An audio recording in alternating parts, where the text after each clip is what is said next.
Mega Noticias con Paco Ramírez.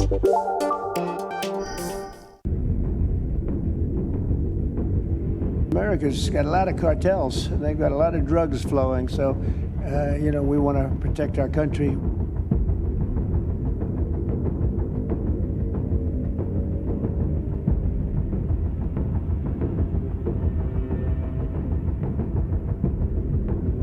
We cannot continue to just treat these guys as local street gangs. They have weaponry that looks like what terrorists, in some cases armies. We have right in 20 kilograms of fentanyl that's in front of me on this table. That's enough to kill 10 million people.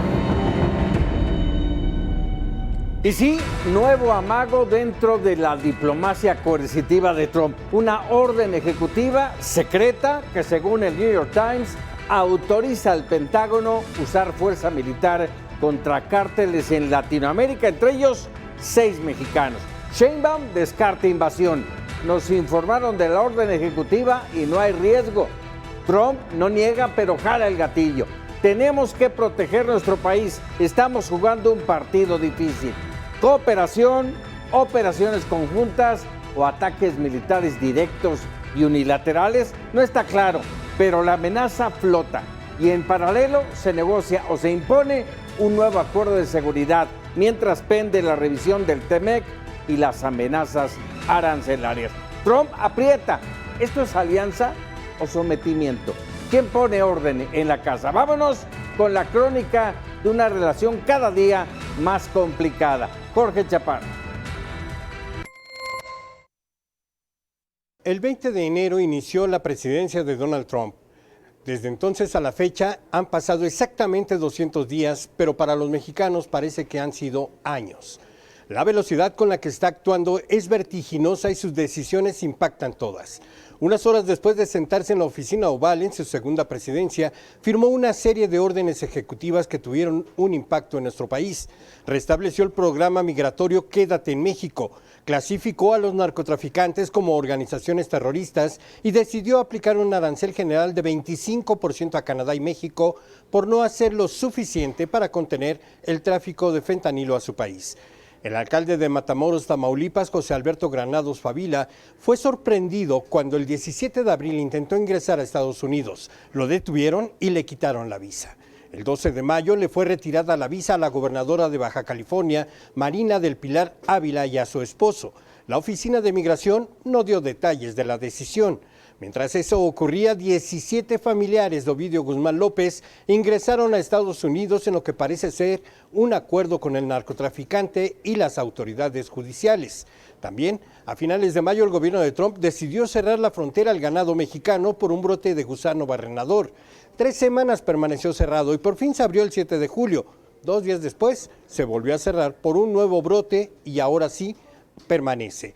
Trump presionó al gobierno federal y obligó a un cambio drástico en la política de abrazos no balazos, pero no era suficiente. Una negociación entre Marcelo Ebrard, Juan Ramón de la Fuente y Omar García Harfuch con el Departamento de Estado de Estados Unidos abrió un poco de espacio para que los aranceles no se aplicaran a México. A cambio, se expulsó, que no extraditó, a 29 peligrosos capos, entre ellos la cereza del pastel, Rafael Caro Quintero. Pero iban narcos como Miguel Ángel Treviño, el Z40, o su hermano Óscar Omar, el Z42, Antonio Ceguera Cervantes, Tony Montana, Vicente Carrillo Fuentes, el Viceroy, entre otros. En junio, el gobierno estadounidense inició una serie de redadas para detectar a personas extranjeras sin documentos de estancia legal. Desde entonces, cientos de mexicanos han sido deportados, pero lo más grave, otros 14 permanecen recluidos en la infame cárcel de Alcatraz Alligator.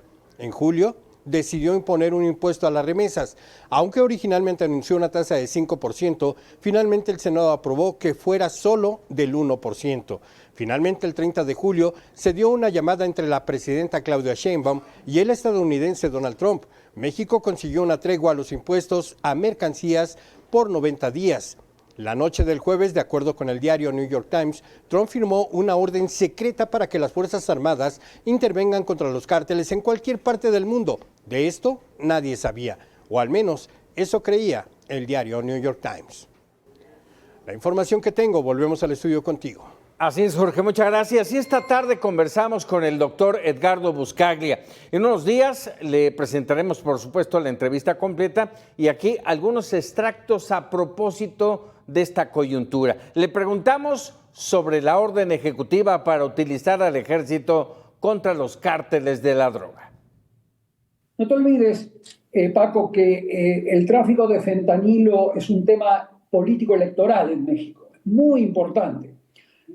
Trump se comprometió ante su base, MAGA, Make America Great Again, se comprometió a bajar el tráfico de fentanilo a cero, para que no haya más muertes como las que hubo en los últimos años, que mueren entre 70.000 y 90.000 americanos al año por sobreconsumo de fentanilo mezclado con otras drogas. Así que él puso su reputación política en juego para bajar ese tráfico y lo va a hacer, por las buenas o por las malas. La presidenta Sheinbaum está negociando desde una postura de debilidad, tremenda debilidad, porque los hijos del Chapo y otros detenidos y procesados en Estados Unidos han estado brindando nombres de políticos involucrados con la delincuencia organizada que están siendo investigados por el Departamento de Justicia, políticos que todavía no se han nombrado.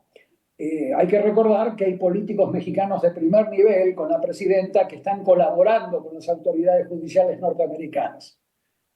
Periodistas mexicanos han dado cuenta del rol de Durazo, por ejemplo, Alfonso Durazo, tú sabrás. Por lo tanto, Trump tiene nombres y pruebas que corroboran que ciertos políticos cercanos a Morena están involucrados con la delincuencia organizada, y Trump es un hombre que usa esos datos como amenazas para debilitar a sus adversarios en negociaciones.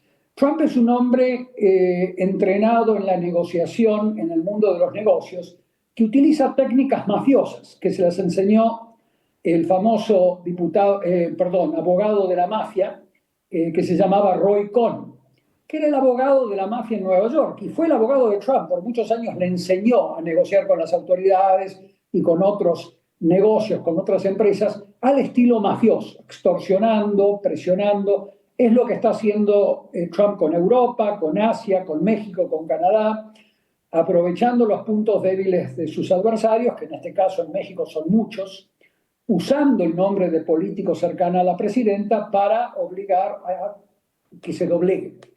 Y para que no diga nada cuando existan misteriosas eliminaciones de líderes de carteles o explosiones en laboratorios de fentanilo en territorio mexicano. Trump va a implementar su amenaza. Por otro lado, no nos olvidemos que estos carteles, Paco, son grupos clasificados como terroristas por Canadá y por Estados Unidos, no solo por Estados Unidos. Y por lo tanto, cuando hay grupos terroristas clasificados ya internacionalmente, como el cartel de Sinaloa, el cartel de Jalisco, Nueva Generación, etcétera, esos grupos son sujetos a ataques transnacionales cuando las autoridades de los países de donde se originan los carteles no actúan adecuadamente. O sea que todo esto se puede envolver o disfrazar como una especie de cooperación internacional.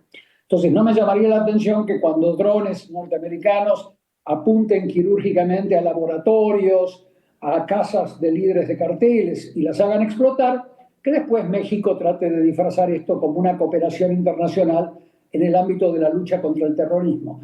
En la lucha contra el terrorismo los países se pueden tomar atribuciones mucho más proactivas que cuando son solamente delincuencia organizada. Nos habló también de la presidenta Sheinbaum y el combate al narcotráfico. La presidenta Sheinbaum es una presidenta de una mafiocracia que ella heredó. No la creó ella, obviamente. Es una presidenta de una mafiocracia, un sistema político íntimamente penetrado por la mafia, por la delincuencia organizada mexicana y otras, de China, de Albania. Cada una, como en un supermercado, elige a sus funcionarios favoritos. Es un país donde la mano derecha no sabe lo que hace la izquierda. Es un estado débil. Ella heredó ese estado y lo empeoró con su reforma judicial, porque ahora los jueces son títeres del sistema político y por ende títeres de la delincuencia organizada. Antes eran corrompidos por la delincuencia organizada, ahora lo van a hacer institucionalmente, a través de financiamiento de campañas judiciales, a través de dineros en la colocación de jueces en las listas electorales que van a tener a partir de ahora, donde la delincuencia organizada va a colocar a sus jueces a través de la conformación de listas a dedazo.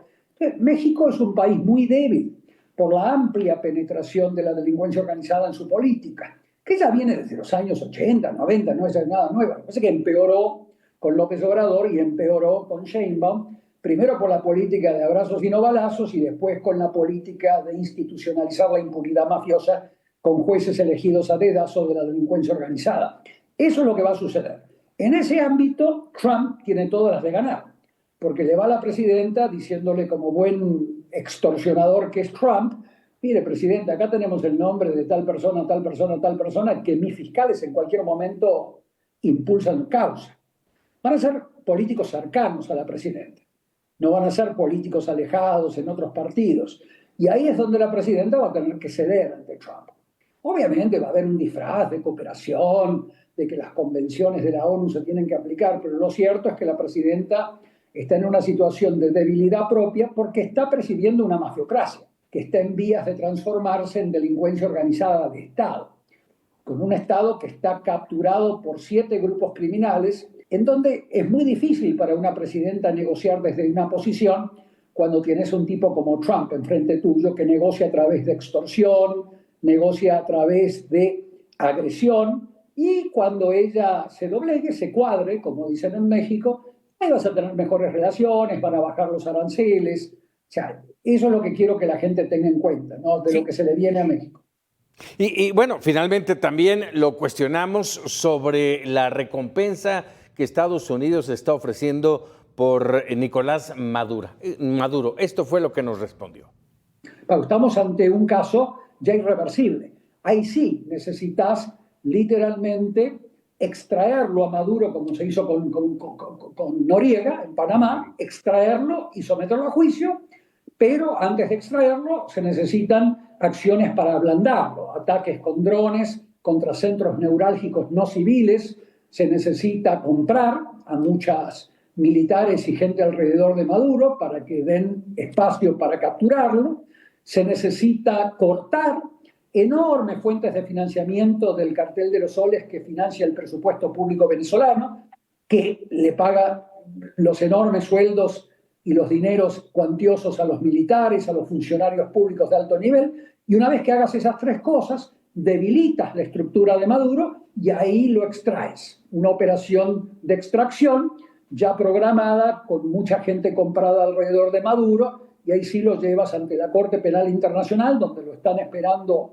por crímenes de lesa humanidad que cometieron contra miles de personas que fueron ejecutadas o asesinadas por funcionarios venezolanos del régimen de Maduro, o lo llevas a Estados Unidos por el caso pendiente en el Departamento de Justicia.